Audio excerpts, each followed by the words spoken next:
আপনি বা আপনারা যারা আমার ভিডিও দেখেন, আমার অনেক মতের সঙ্গে আপনার মতের অমিল থাকতেই পারে, কিন্তু একটা বিষয় নিশ্চয়ই মতের মিল হবে যে একজন অশিক্ষিত শত্রুর থেকে একজন শিক্ষিত বুদ্ধিমান শত্রু কিন্তু মারাত্মক ভয়ঙ্কর। আর এই সমাজে যারা শিক্ষিত না, একটু বুদ্ধিমান, তাদের দেখলে একটু আতেল টাইপের লাগে এবং তাদেরকে দেখে মনে হয় দুর্বল। আর যারা অশিক্ষিত এবং যার কথা শোনে, তার কথা মানে, নিজস্ব কোনো বুদ্ধি নেই, তাদেরকে দেখতে খুব ডেঞ্জারাস হয়। কিন্তু এই অশিক্ষিত ডেঞ্জারাসগুলো যখন পাল্লা পড়ে না শিক্ষিত ভদ্র মানুষগুলোর সঙ্গে, তখন কিন্তু দেখা যায় ভবিষ্যতের ফলাফলে বিগ জিরো পায় এই অশিক্ষিতগুলো। এটা এটা সারা পৃথিবীর সৌন্দর্য। যেই মানুষগুলো বলে যে পৃথিবী ঘোরে না, সূর্য ঘোরে পৃথিবীর চারদিকে, তার জন্যই আমরা পূর্বে সূর্যকে উদয় হতে দেখি, পশ্চিমে সূর্যকে অস্ত যেতে দেখি, সেই শিক্ষায় শিক্ষিত যারা, তাদের থেকে খুব বড় কিছু আশা করা যায় না। আর তাই আজকে যে ভোট হলো, ওভারঅল অনেকেই বলছে শান্তির ভোট হয়েছে, কিন্তু এই যে বেশ কিছু অশান্তি হলো, সেই অশান্তিগুলোও কিন্তু আমরা চাই না। কিন্তু ম্যাক্সিমাম জায়গায় সেই অশান্তিগুলো কারা করেছে? সেই অশিক্ষিত বাহিনী। আমি কোনো ধর্মের কথা বলছি না, আমি কোনো ধর্মকে ছোট করছি না, কিন্তু একটি ধর্মের মধ্যে অশিক্ষিতের সংখ্যা যদি অনেক বেশি হয়ে যায়, তখন সেই অশিক্ষিতদের ভারে ধর্ম ভেঙে পড়ে, ধর্মের বদনাম হয়। সেই ধর্মে হয়তো প্রচুর মানুষ আছে শিক্ষিত এবং ভালো, তারা চাপা পড়ে যায় এই অশিক্ষিতদের দাপটে। অন্যদিকে এই লড়াই শিক্ষিত সমাজ বনাম এই অশিক্ষিতদের লড়াই। বুদ্ধিমানরা, শিক্ষিতরা তাদের জায়গা বেছে নিয়েছে, কি করতে হবে তারা জেনে গিয়েছে, আর এই ভোটে তার কিন্তু একটা বিরাট বড় ফলাফল আসতে চলেছে। আপনাকে অনেকে বোঝাবে যে এই ভোটে এত বেশি ভোট পড়েছে, প্রায় 93% কাছাকাছি, তার কারণ হচ্ছে এসআইআরের উপরে অনেকে ক্ষিপ্ত, এবং এই যে গভর্নমেন্ট এখন চলছে, সেই গভর্নমেন্টকে তারা ফিরিয়ে আনার জন্য এত বেশি করে ভোট দিয়েছে। আরে দূর মশাই, একেবারে বলদের কাহিনী। আপনারা দু একজন আমাকে ফোন করেছিলেন, বলছিলেন দাদা কি হবে, আপনার কি মতামত? আমি বলেছিলাম রাতে ভিডিও বানিয়ে জানাবো, তার জন্যই জানাচ্ছি। একেবারে নিশ্চিন্ত থাকুন, কোনো টেনশন নেই। এবং আমাদের সৌভাগ্য, এই যে প্রথম দফার ভোট, সেই ভোটে কোনো লাশ পড়েনি, তাই লাশ নিয়ে রাজনীতি করা লোকগুলো এখন মুখে কুলু পেটে বসে আছে। তারা বলছে যে 152-র মধ্যে এত পাবো, তত পাবো। আসলে তারা কিন্তু ওই টিয়া পাখি নিয়ে রাজভবনের সামনে বসা লোক, এদের কথায় ঘাবড়াবেন না। প্যারালাল এটাও বলতে পারি যে রাজ্যের বিরোধী দলনেতা 125টা আসন পাবো বলে যে দাবি জানাচ্ছে, সেটাকেও আমি টিয়া পাখির যে যারা ভবিষ্যৎবাণী করে তার মধ্যেই রাখছি। কিন্তু এটুকু বলতে পারি যে ফলাফলটা অনেক বেশি পজিটিভ আসতে চলেছে বিজেপির পক্ষে, এটুকু কিন্তু বোঝা গেছে, জানা গেছে। এবং আপনাদের জানিয়ে দিই একটা জিনিস, সেটা আমি ওভারঅল বলতে পারবো না, ওপেন বলতে পারবো না, একটা আভাস দিচ্ছি। দেখুন, এক্সিট পোল কিন্তু এখন করা যাবে না, মানে এক্সিট পোল হচ্ছে, আজকে হয়েছে, এক্সিট পোলের একটা রিপোর্টও কিন্তু আছে, কিন্তু সেই রিপোর্ট প্রকাশ করা যাবে না 29 তারিখ, যতক্ষণ না ভোট কমপ্লিট হচ্ছে। 29 তারিখ 6টায় ভোট কমপ্লিট, 7টার পর এক্সিট পোল যে কোনো চ্যানেল, যে কোনো মাধ্যম তারা কিন্তু প্রকাশ্যে আনতে পারে। তো আজকেও এক্সিট পোল হয়েছে, সেই এক্সিট পোলের হিসাব অনুযায়ী আপনাদেরকে বলতে পারবো না, কিন্তু এটুকু বলতে পারি যে আপনারা নিশ্চিন্ত থাকুন যারা পরিবর্তনের পক্ষে আছেন। বাকি আর কিছু বললাম না, শুধুমাত্র আভাসটা দিয়ে দিলাম।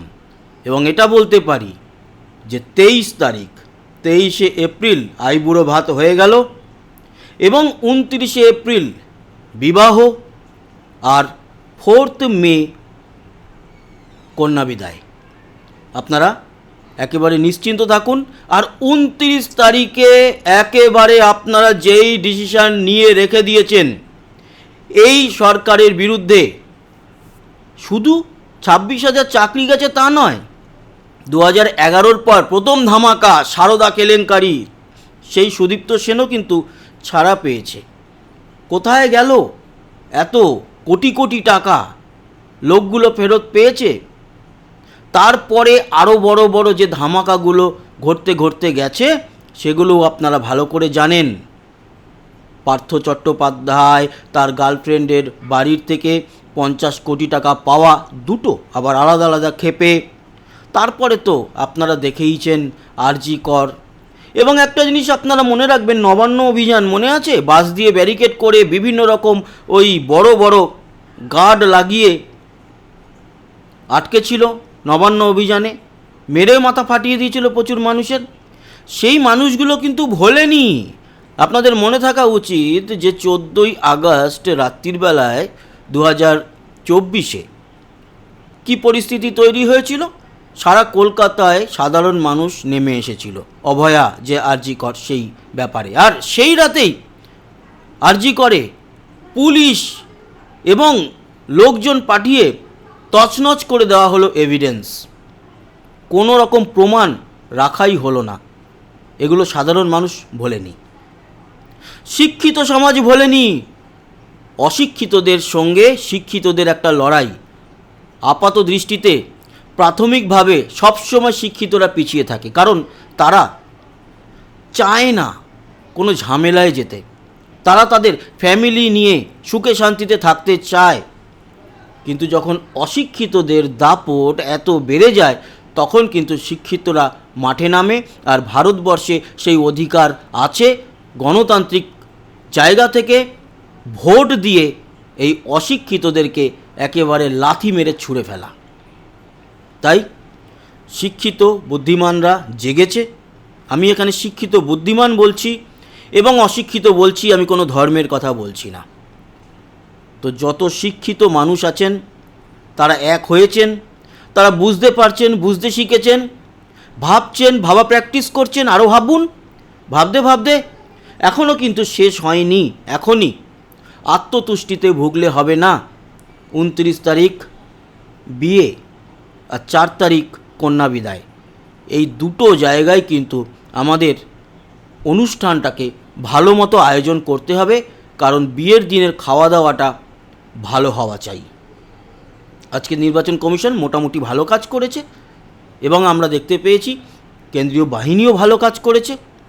বীরভূমে কেন্দ্রীয় বাহিনীর 6 জন যে সিআরপিএফ জওয়ান আছেন ওনাদের চোট আঘাত লেগেছে, পাথরের আঘাতে, ইটের আঘাতে। তাদের হাসপাতালে ভর্তি করা হয়েছে। এখন রাতের যা খবর মোটামুটি ঠিক আছে।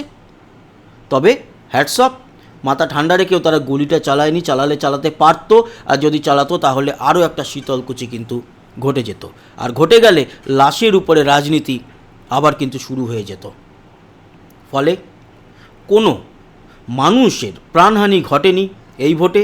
এটা কিন্তু আমাদের কাছে একটা সৌভাগ্য এবং 29 তারিখও চাইব সেই জিনিসটা যেন বজায় থাকে। এবং আজকেও যা খুচরো খাচরা ঘটনা ঘটেছে 29 তারিখেও যেন সেগুলো না ঘটে। আর 4 তারিখে আমরা কিন্তু উল্টে দেব। এটা সাধারণ মানুষের লড়াই, শিক্ষিত সমাজের লড়াই। আমি ওই চটিচাটা শিক্ষিতদের কথা বলছি না, সত্যিকারের যারা শিক্ষিত বুদ্ধিমান তাদের লড়াই, তাদের বাঁচার লড়াই। তারা জেগে উঠেছে এবং জবাব তারা ঠিকঠাক দিচ্ছে। সবাইকে ধন্যবাদ আমাদের সঙ্গে জুড়ে থাকার জন্য। জুড়ে থাকুন, লড়াই এখনও শেষ হয়নি, লড়াই চলবে এবং লড়াই শেষ করেই কিন্তু নিশ্চিন্তের ঘুমটা দেব অন্তত 8-10 ঘন্টার জন্য। আপনিও জানেন, আমিও জানি, আমাদের এখন ঠিকঠাকভাবে ঘুমটা চোখে নেই। ঘুমটা আসবে, শান্তির ঘুম, সেই ঘুমটা কিন্তু আমরা 4 তারিখের পর ঘুমাবো। ভালো থাকবেন, সুস্থ থাকবেন। আবার দেখা হচ্ছে কালকে। আর কালকে দুখানা নরেন্দ্র মোদীজির সভা রয়েছে, সেগুলো লাইভ তো থাকছেই চ্যানেলে। টাটা।